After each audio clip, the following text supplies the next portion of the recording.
There we go. Okay, thank you. Good afternoon. My name is Deanna McLaughlin. I'm the Tennessee Commissioner to the Military Interstate Children's Compact. And one of my duties as the commissioner is to be the chair of the state council and hold at least one meeting annually. And so that is what we are doing today. We've learned in the last several years that running our state council meeting by webinar seems to increase our participant numbers because we're spread all across the state. So thank you for carving some time out of your Friday to meet with us today. We appreciate it. Next slide, please. Okay, this is our agenda. It's the same agenda that I sent out to you earlier for your information. And we have McKinsey down at State Board who's running the webinar for us, and she's a huge help and very smart at technical things. So we appreciate her running it on her end while I'm in Clarksville today. Next slide, please. Okay, first I wanted to introduce you all to Mr. Bernard Childress. He's not actually able to attend the call today. He has an athletic association meeting in Indianapolis, but he is joining our state council as a representative of TSSAA, which is the organization that facilitates public high school athletics. And there's been a movement across the nation as far as state councils go to partner with different organizations who can help the transition for military children. And a lot of the state councils have added their directors for their organization in each state that facilitates athletics. And we've been lucky in Tennessee. And after I say this, you know what's going to happen. I'm going to get a call. But so far, we have not had, that I am aware of, a single issue pertaining to military children transitioning into Tennessee and not being able to participate in public school athletics. But having Bernard on will definitely help us continue at that pace, that good role. So you'll be seeing his name on emails, and some of you may know him. I'm sure, Nathan, you probably know him. Yes, ma'am. Okay. All right, next slide, please. Okay, I'm going to take the role of the official members. Carolyn Davis. Yes, I'm here. Deanna McLaughlin's present. Nathan James. Present. Bernard Childress. Senator Gresham. Commissioner Grinder. Here. Tammy Mason. Here. Dr. McFall. Dr. Worthington. I'm here. Thank you. And our military members, Captain Bryson. I'm here. Colonel Reed. Okay, and then Colonel Salome was not able to join us, but I believe Mr. Raymond is on for him. Mr. Raymond, are you with us? Okay. Do we have anybody from the national office on? Okay. We do have a guest listening with us, Dr. Douglas Regland. He's recently been appointed the commissioner for Alabama. So he's joining us today to see how we run our state meetings, and welcome, Dr. Regland. Thank you so much. All right. Let me see which slows we have with us. Is Jennifer Lundy on? I'm here. Thank you. Manuela Hemington from Fort Campbell. Here. Thank you. Terry McWhorter from Fort Campbell. Okay. Nathan, we do have a quorum. Very good. Madam Chair, I would move you, ma'am, that the recording of this meeting suffice in lieu of minutes. Is there a second on the motion? Second. All in favor, please say aye. Aye. Aye. Anyone opposed? Okay, let the record reflect that the recording of this webinar will act as our official minutes, which Nathan and McKinsey will post to the State Board of Education MIC3 link. Thank you. Next slide, please.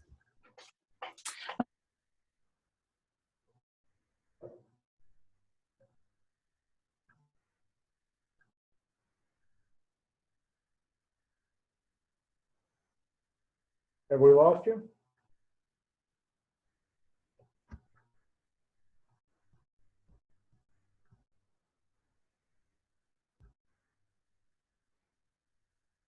Hello? Did I lose everybody on the line? Yes. I think so.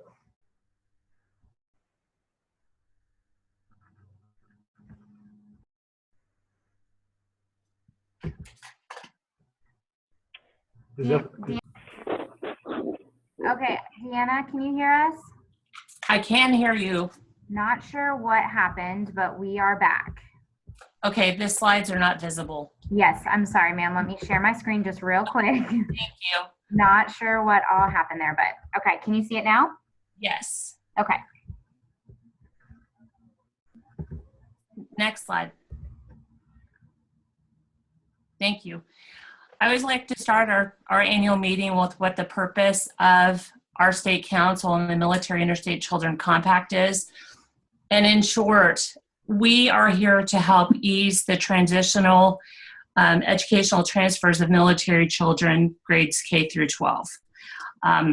We've been fortunate in Tennessee this year in the fact that I believe between Carolyn and myself, we've only received 5 calls or emails for assistance.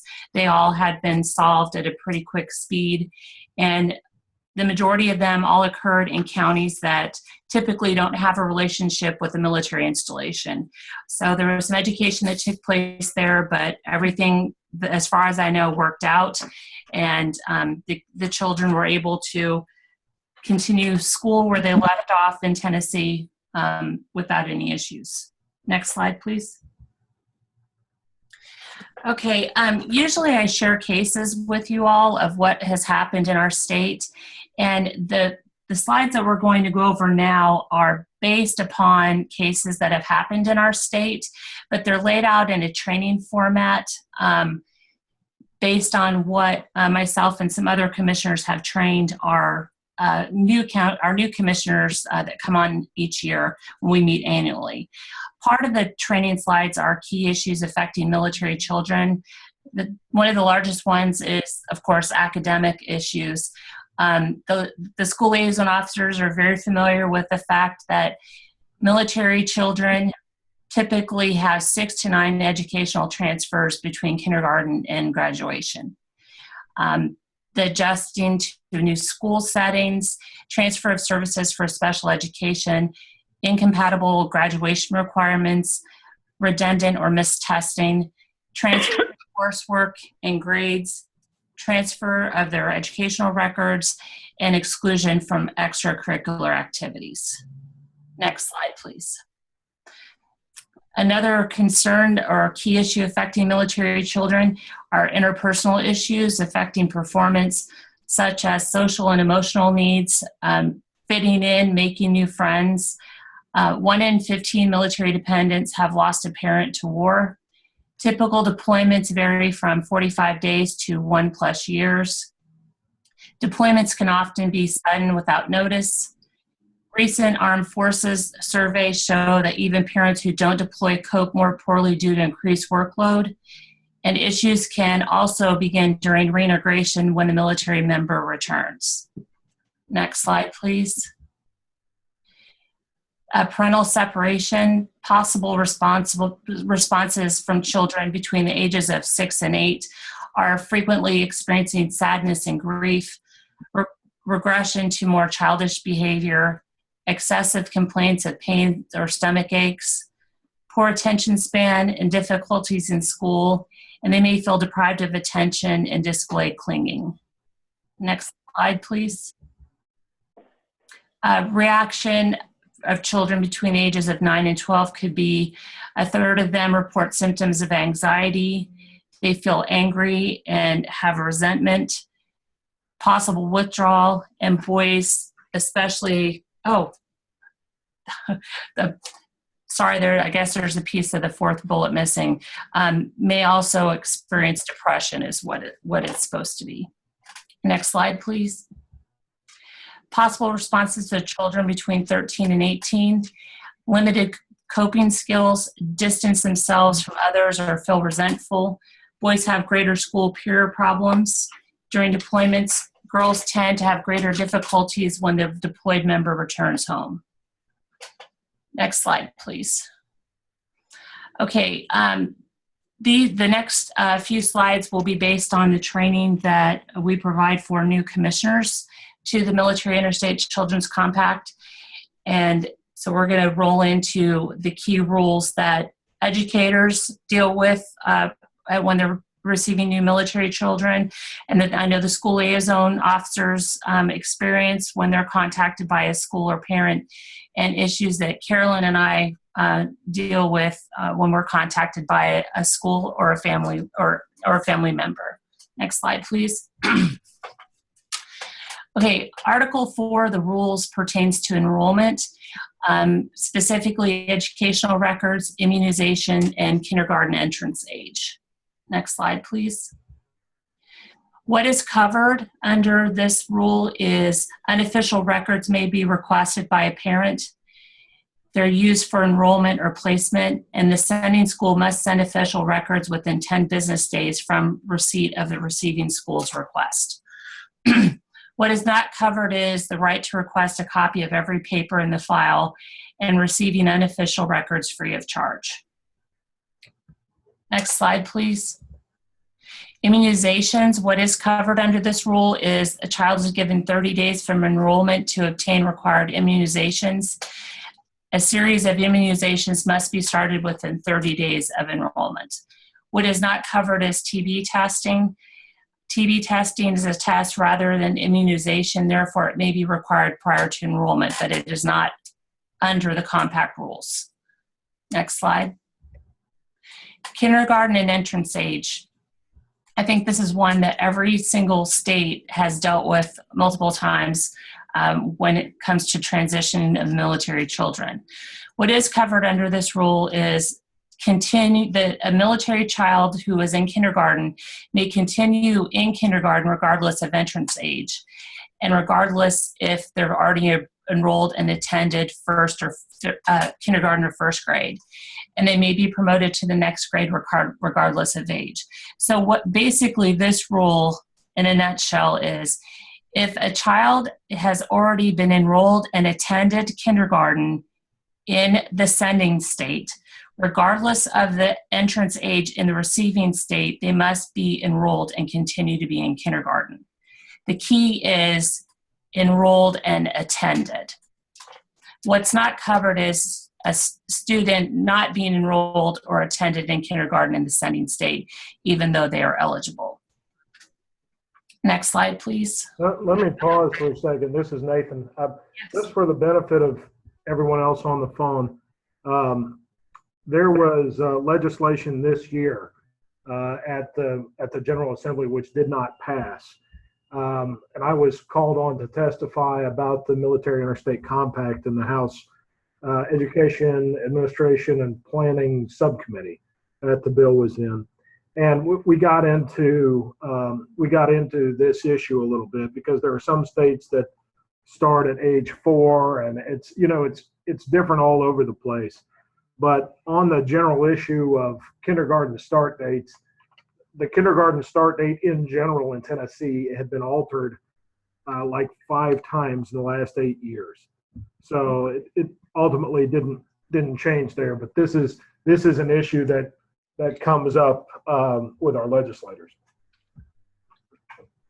Well, in addition to that, something else that comes up is I know Carolyn has been contacted, and so have I, by parents who would like their children to be enrolled in the pre-K program. The compact does not apply to the pre-K program. It's specifically kindergarten through graduation in a public school system.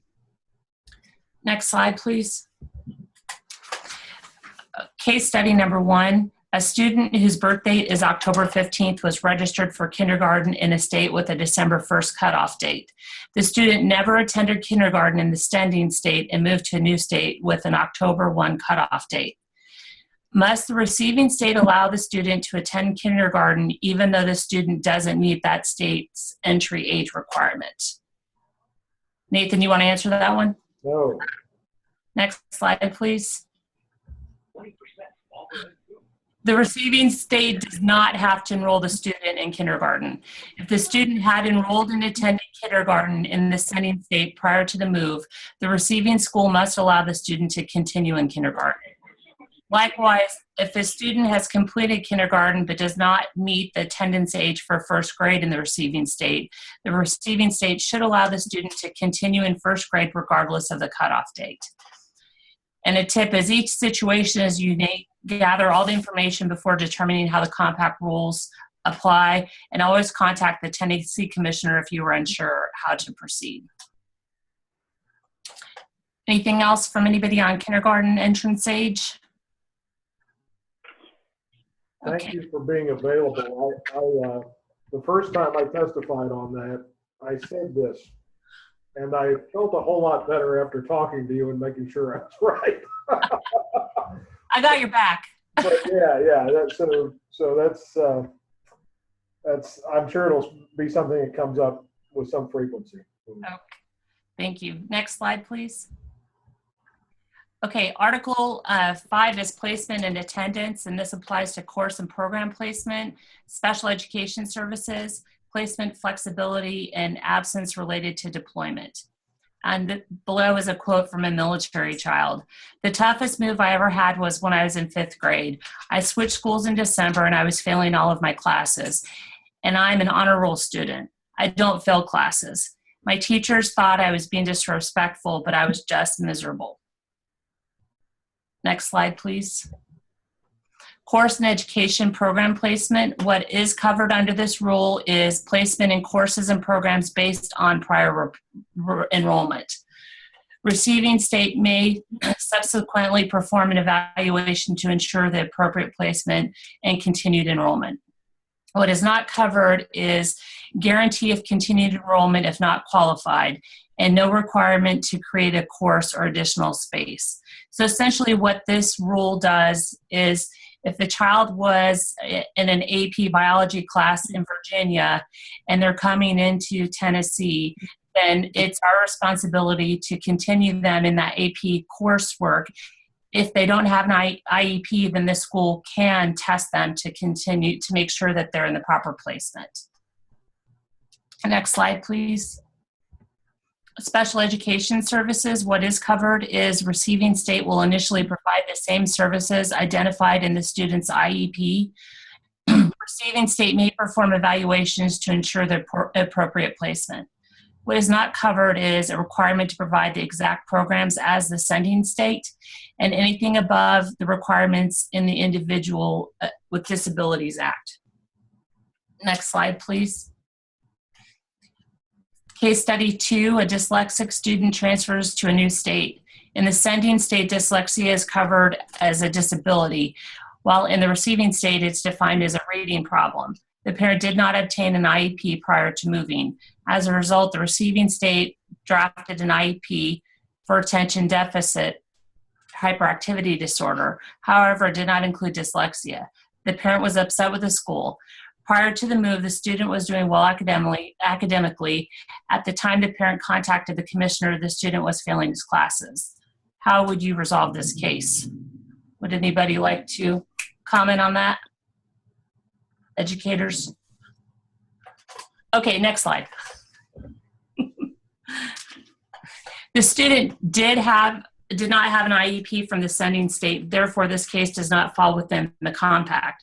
If the student had an IEP, the receiving state would initially provide the same services as the sending state. However, they could perform an evaluation to ensure appropriate placement and programs could be provided.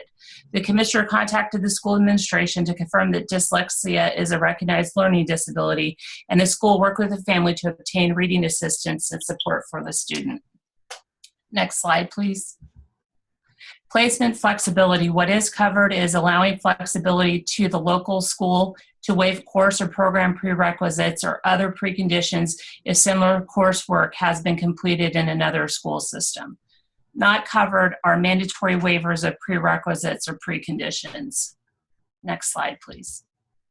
Absences due to deployments. What is covered is flexibility for additional excused absences to visit the parent or legal guardian due to deployment or posting to a combat zone. And the link here is a list of what the IRS defines as a combat zone. And the link is current as of October of last year. What is covered is a period of 1 month, the absent 1 month prior to return or 6 months after the return. What is not covered is requiring more than a reasonable accommodation. The school system, providing discretion and flexibility to the school system superintendent during testing periods or if additional absences will be detrimental. Next slide, please. Article 6, eligibility, covers enrollment and extracurricular participation. Here is another quote from a military child. I like seeing how other people function differently. It gives me a different perspective and opens the door to a whole new world. My family is a big supporter, and I put my energy and focus in excelling in soccer. Next slide, please. Sorry, my allergies are affecting my voice. Eligibility for enrollment. What is covered is a school system cannot charge tuition to military children placed in care of a non-custodial parent or person serving in loco parentis, which means that they have temporary custody of that child during a deployment or military separation. A student can continue to attend his or her current school even if living with a non-custodial parent or person. The power of attorney for guardianship is sufficient for enrollment and all other actions requiring parental participation or consent. What is not covered is special transportation to and from school. Next slide, please. Case study 3.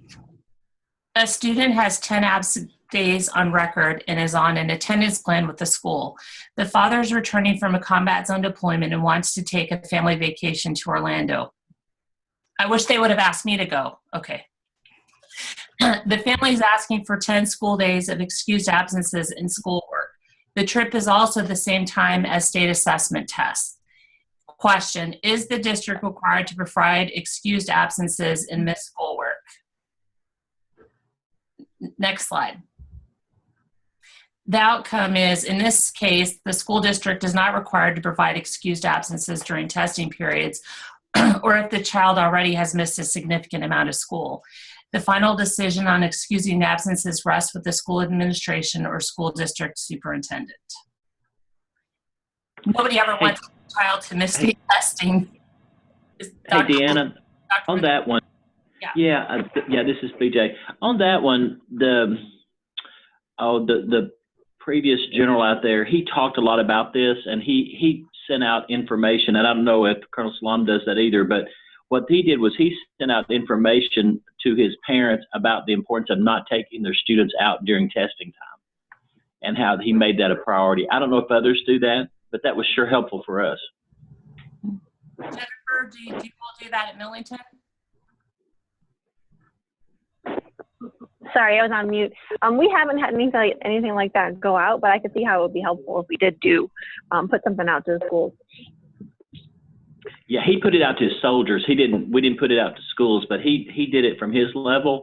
Right. And he just kind of, I don't know how he did it, but it's not been a problem for us, but I don't know if his weight carried weight with that to keep it from happening, but it's not been a major problem for us. And of course, it's the end of the year anyway, but we haven't had a significant, I guess, deployment at that moment in time where it's conflicted with the test.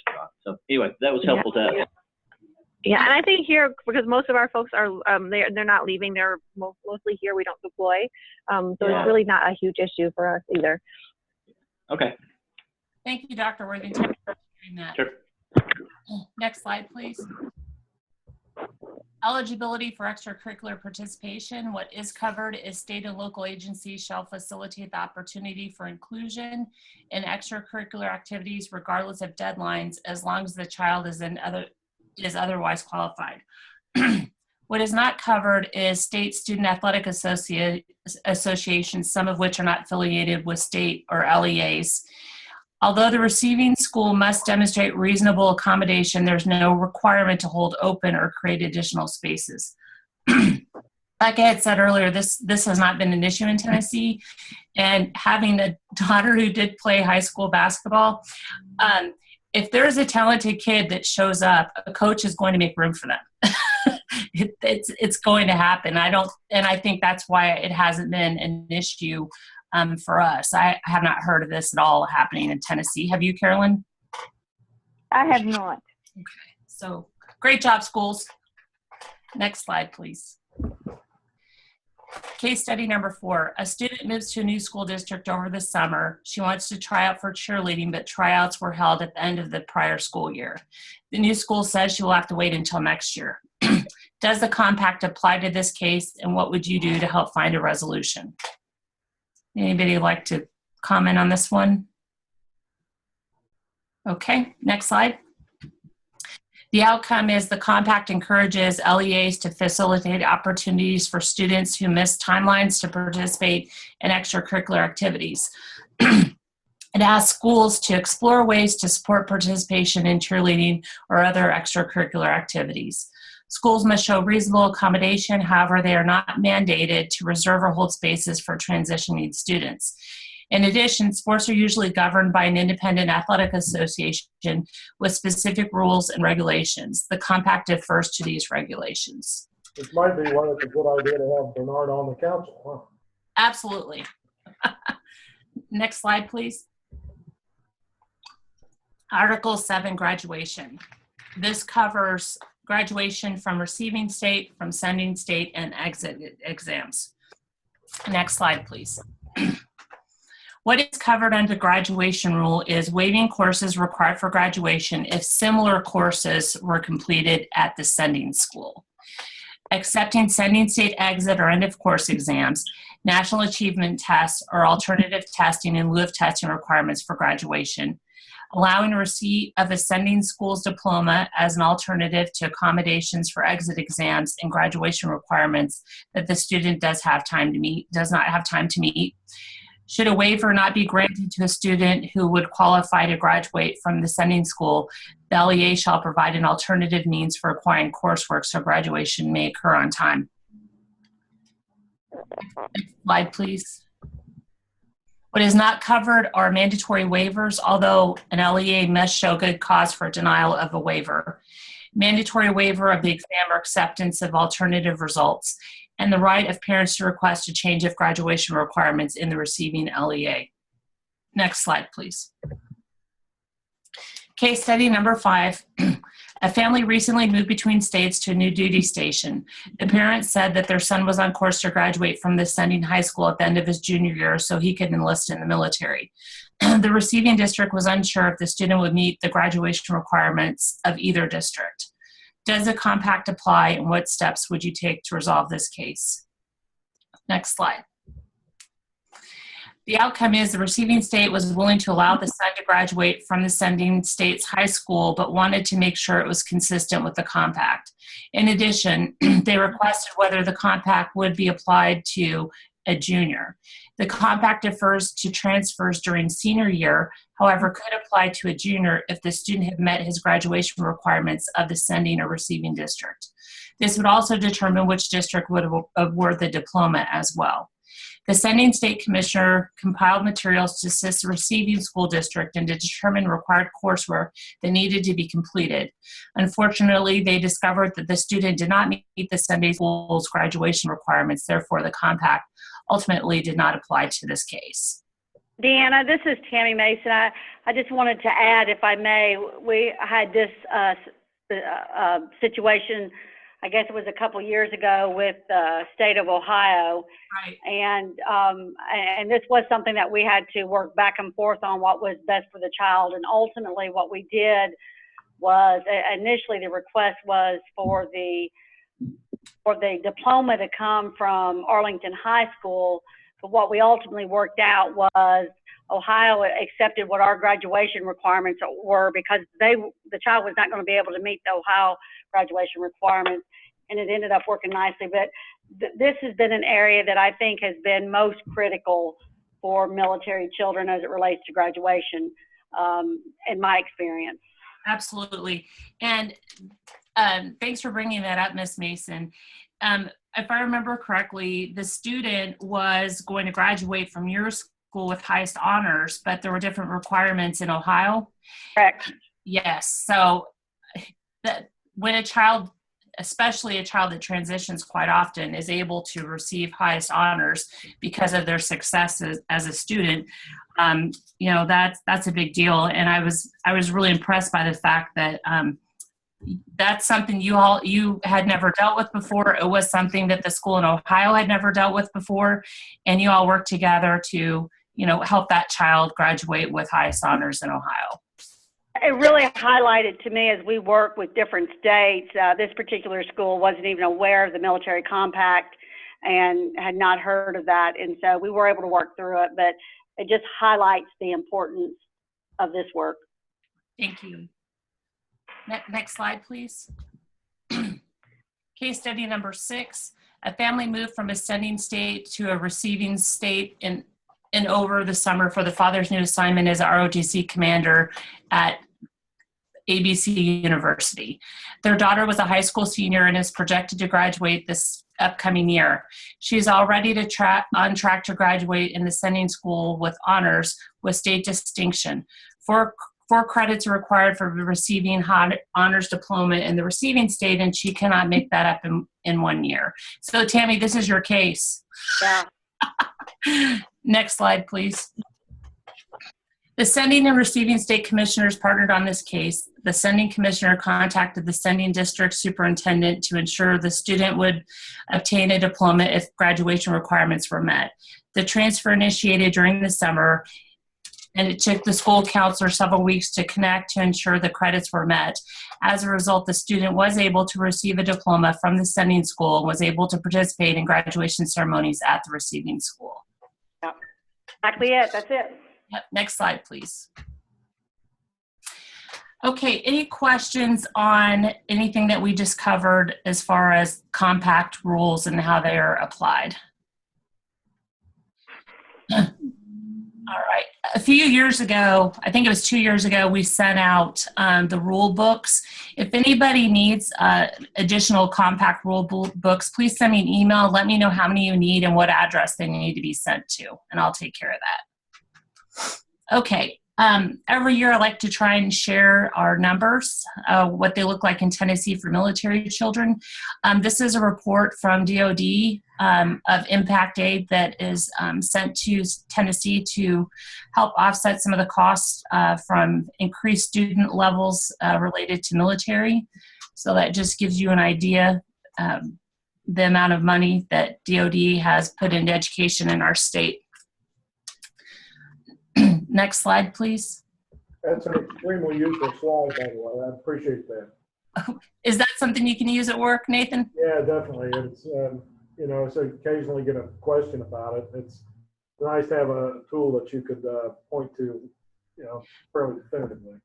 Well, if any of you ever need any information from DOD or DODEA, I can get that. I know that the school liaison officers have access to some of that as well, but we have on the national level, our national board, a member from DODEA, and she responds so quickly to information. So if you ever need anything, just let me know. This next slide is a list of military children by age in Kentucky and Tennessee, and specifically what installations.